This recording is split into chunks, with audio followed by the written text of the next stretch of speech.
You already know the vibes. It's your boy 7 Big GLIT Montana. Locked in right now, man. We skipping class with Lala, man. Progress report. You already know. Yes, sir. Whoa. The progress report. All right, what's going on? It's your girl Lala Shepherd. We are skipping class today. I got 7 Big GLIT Montana in the building. Was good. Man, you already know the vibes, man.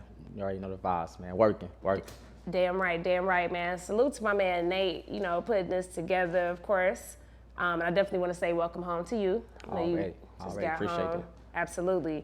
So I wanted to ask you, man, talk about your name meaning, and you also changed your name too. Yeah, it's 7 Montana, man, for a couple loyal fans that's been there, man, throughout the course of this music journey. But coming home, man, we on some new thing, man. Everything glitter ain't gold, so at the end of the day, I just want to bring a different definition to this GLIT thing I'm on, man. It's a brand. It's bigger than a brand. It's a movement, you know what I mean? So everything you see us on, man, we GLIT. It's a glitty situation, man. That's how we giving it up. So that's where the GLIT come from, man. And, everything with us is big. So it's big GLIT right here, man, live and direct. Damn right. So where are you from? Originally, I'm from North Carolina, man. I'm from Burlington, North Carolina. Okay. Yeah, straight up. Talk about the music scene there, then and now. Where I'm from, man, it's super small. So to be honest, it's not really a music scene, you know what I mean? People rap, you know what I mean? You got rappers out here everywhere to each his own. But I speak, man. I'm a speaker. I'm the big speaker for real, man. You know what I mean? I speak for mine. I speak for my guys, a different part of the world, you feel me? So my city is full of rappers, you know what I mean? If that's what you want, you know what I mean? So it's rappers I guess all over the world. Big respect. Now, talk about you getting into music. Like, when did you officially start? I've been doing music, musically inclined, since a youngin', you know what I mean? Since a young boy. I grew up in the church with it, you know what I mean? Following the course of the drums and, you know what I mean, throughout the course of school and whatnot, you know what I mean? I always had a passion and, a different love and respect for music. So it's been on me since a youth, you know what I mean? Respect. Talk about, what was that first studio session like when you did come home? Oh man, it was crazy, man. There's no word to really, so much, coursing through me. You know what I mean? So much trapped energy, you know what I mean? It was just a time to finally get a lot of it off, man. So it was burning, it was erupting, you know what I mean? So it was great. It was a blessing to be able to finally just, you know what I mean? Exhale and let the world, you know what I mean? Not even the world, just to let that, myself get that up out of me, man. Like I said, it was boiling over, it was due. So it was great, it was a blessing. Absolutely. So do you write, do you freestyle, which one? I write, you know what I mean? But I write my life. It comes to me, in freestyle form because, it's every day. I rap about my life, what I'm going through daily. And I mean, and when I have the time, I just, find time to put it together so it'll make sense to the world, man, in movie form. But usually I already have a thought, I already have an idea, you know what I mean? I already have an energy to where I'm at, you know what I mean? So I really write how I'm feeling, you know what I mean? So that's how I give it up. Big respect. We want you to come skip class with us and share your story on our new segment called Skipping Class. Look, we want to talk to all the artists, indie or mainstream, or if you're an entrepreneur, come build your brand with us and tell your story to the world. You'll also get the shot in our locker, and you'll get promo clips for all your fans. So DM us today or visit our website, tprmediagroup.com. Get locked in with us.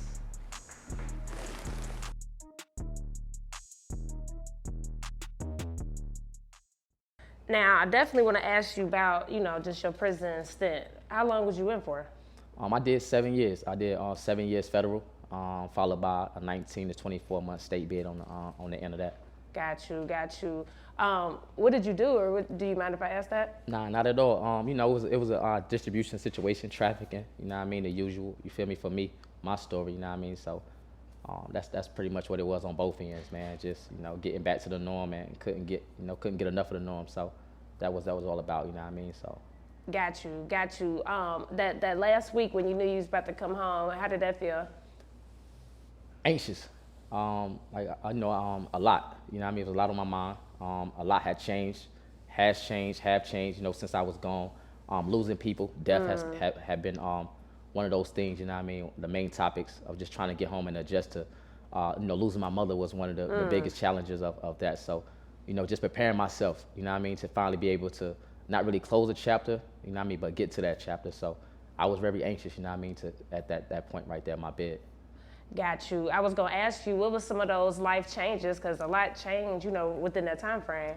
Yeah, losing, losing people, friends that, that pose as family, freedom, the time with my son, that was, the second biggest thing, besides losing my mother, but just family, man, not being there, to help, not being able to give, which I feel like is one of my purposes out here, to give. And I just felt like I was, stripped from that position for a while, you know what I mean? Got you.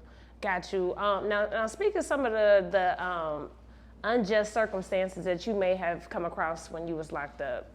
One of the biggest issues I see that's going on then and now is over sentencing. You know what I mean? Over sentencing.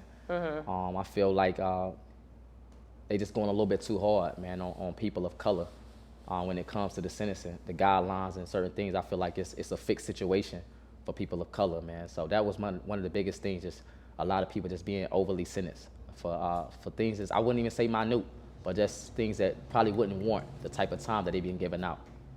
Got you. When you was locked up, what did some of those letters look like from your fans? Oh man, super support. For the first couple of years, it was super heavy, man. Shout out to all my fans, all the 7 Montana true fans, the DJs, the producers, It was heavy, man. It was a lot. It helped me, get through a lot of, tough times too, to keep my passion for music and things like that. So I gotta respect the mail, man. The mail game was heavy, man, and it stayed pretty consistent throughout the course of my bid. Damn right, that's what's up. Now, life before prison, you had relationships with Thug, Scooter, Gucci. Talk about just building some of those relationships, and how are y'all relationships today? One of the biggest, I say greetings that I had, friendships that I had was a Young Thug encounter. It came by way of another mutual friend, so it was pretty much a very authentic situation. And throughout the course of my bid, just watching him as he grew, because I pretty much ran into him like through the course of his early part of him being, so to just watch him having time to really sit down and watch him grow, it was a blessing. It also was a reality check of what could be and what's supposed to be. But it was great working with Thug. It was great working with Bankroll. Rest in peace to Bankroll Fresh. Bankroll too. Yeah. That was another great guy. A super real dude. We clicked right off the top. A couple of other guys too, man, that it was pretty interesting with. But Gucci, man, I can't forget the big homie, man. Working with Gucci by way of Zaytoven, how that came about. Super authentic. So my track record with those guys, everything was A1, man. I'm a street nigga, so street nigga first. So, shout out all the street niggas that still getting to it, the voice, man. So those situations was bound to happen anyway. Damn right, man. That was the original Gucci too. Yeah, most definitely, the original go out. Hell yeah, Straight that's up. what's up. Can you speak on some of the best ways that a person can be there for somebody that's locked up?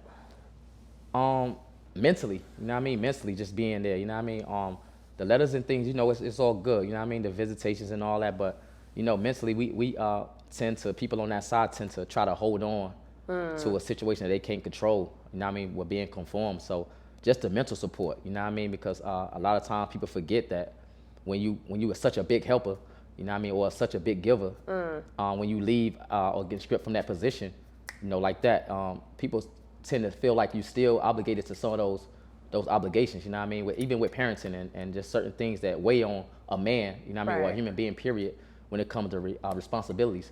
So just being the mental support, not everything that's bad is supposed to be said, sometimes. So I feel like just the mental support, that we gonna keep that positive shit first. No matter, it could be the worst day of my life, we still gonna keep that shit all the way forward, all the way 100, all the way up and positive, man. So I think just being there for somebody mentally, man, it's like the biggest point of incarceration right now, because people's mental right now, man. I feel like the world is at a crazy mental state right now as a people, man, as a whole. So just building our mental up, man. That's it. Understood. Now talk about fatherhood for you and just some of those adjustments that you had to make, like, when you did come home. Just, not really trying to make up for time, because it's, it's impossible to make up for time, but not to just, to come in and just, start to trying to teach or to try to discipline right off the rip. It was just, trying to get to know them again, And that was a hard part of my life. It's still a challenge right now. I've been home a couple of months now, almost, a year, whatever. So it was just hard, It's still hard day to day, just trying to understand who he is as a person too, because he's his own little man right now. And the same thing with my nieces and nephews and things of that nature. So just letting them be them, you know what I mean, and not try to be too, you know what I mean, on it, like talk about it, but to just listen more, you know what I mean, and pay attention. So that's where I'm at with that. Big respect, big respect. Now going back to the music, you know, you getting back into the swing of things. We're gonna talk about working with Zaytoven and all that good stuff, of course, too. But what's some of the things that you notice from, you know, then to now? Change, big change. When it comes to the authentic relationship between, you know, just artists, the beef, the violence, the storylines. It's just uncounted things, man. It's all saturated to me. I feel like everybody is mimicking, everybody's sounding the same, everybody is talking about the same, everybody, you know what I mean, is promoting the violence, promoting the negativity. That's a problem. I mean, especially, you know, where we come from, our society, it's a problem because, you know, I feel like the message that a lot of these guys is giving up is to the youth. And I mean, at the end of the day, we got to set the trend, you know what I mean? So somebody got to break that barrier and, you know, show them it's another way, you know what I mean? So that's why I feel like everything is in reverse right now. You know what I mean? Since the pandemic, I feel like everybody's going backwards. You know what I mean? Interesting. I wanted to ask you about that Candy Paint song. I think it's very creative and dope, and you did a twist on the BBD, When I See You Smile Again. Oh, man, for sure. So talk about creating that joint. You know, shout out, my producer, man, Gotti Rock Solid, man, you know what I mean? Me and him had a crazy chemistry, you know what I mean? Crazy friendship and bond, but just working. And I'm an old soul, you know what I mean? I'm a young boy, but I'm an old soul, so I like, you know, I tend to get into the old school a lot and go there, you know what I mean? So it was just something that just came to heart, something that came to mind, you know what I mean, burning in my soul, and I erupted again, and I came up with that right there, man. That's how that was all about. It wasn't really nothing too crazy with it. It was, and it happened to be something big. Damn right. Now I like that joint. I really like that original song. So that definitely stood out to me. I wanted to ask you about your new record, that Five Below joint. Straight up. Oh, that's it. That's it, man. You know what I mean? That's for us. That's for my people, man. They want that Montana, man. They want that big glit. So I feel like Five Below is setting the trend for what I'm on right now, where we going right now. You know what I mean? So that's just basically the barrier just to get in the door. You know what I mean? But I got uncounted, unlimited. You know what I mean? Hot shit. So that Five Below is it right now. It's cranking up too. It's just turning up real crazy, man. So appreciate all the support on that record as well. Absolutely. And speaking of unreleased music, man, talk about this. You got a project coming with Zaytoven, or what y'all cooking up? Man, we cooking, man. That's my guy, man. Shouts out to Zay, Absolutely. man. Like, just for being a whole hundred. You feel Absolutely. me? Just for being a man first, a father. You know what I mean? Like a God-fearing man. Shout out to him. You feel me? Because he's always been the same Zaytoven since I met him day one. You know what I mean? With the invite to his home and certain other things. You know what I mean? That just gave me another type of respect. Even, you know, the introduction to Gucci Mane directly and personally, all came by Zaytoven. So, you know, it was on my heart. It'd been in my mind for years, sitting behind that wall. Like, I have to get with Zay. Like, I felt like when I was around him and some of the things he had to say to me, being I was kind of lost. You know what I mean? When we met, I was kind of, you know, caught up in my street addiction. You feel me? So he was trying to, you know, talk to me then and lecture me then, you know, and little did we all know I had some things already waiting on me. So got that out the way, came home, you know, we chopped it up, and it's back like I never left, man. He the same guy, man. Shout out to Zaytoven, man. You feel me? Damn right, damn right. So for people that haven't checked you out before, why should they listen to you? You should, if anybody that need, you know, motivation right now, inspiration, something real, something true, something they can hold on and feel a part of, man, that's me, man. You got to go get that. You got to grab that. You got to hold on to that. You got to follow that. You know what I mean? So keep up with me. You know what I mean? If you're trying to keep up with what's going on in real life, in real time, I'm him. You feel me? Straight up. Damn right. All right. So, you know, the name of our platform is called The Progress Report. So I want to ask, how have you progressed lately as a person? Just, you know, discipline, listening, paying attention more. I feel like I've progressed a lot with paying attention, growing up, growing. So that's me, man. That's my progress in life. Accepting things for what they are, things that may not change, even people. You know what I mean? So learning to accept that, learning to accept the losses, learning to accept, you know what I mean, the disloyal ones that might be a part of that. You know what I mean? And dealing with it a different way than, you know, how I would have dealt with it years ago before the growth. Understood. So what's coming next, man, besides this music with Zay? You know, the brand, man, the GLIT brand is coming. You know what I mean? It's in progress. Working with a few NBA players, you know what I mean, to get that off the ground. also introducing other artists to the Glit brand, man. Glitter Gang Music Group, that's our own entertainment independent situation. You know, introducing those guys to the world. Honest to God is on the way. That's the first situation. The EP coming out 7/7. So we got a big, you know, a lot of things coming up for the world to pay attention to. Damn right, man. Well, I definitely appreciate you sharing your story with me. You know, this is the first of many to come. The Progress Report.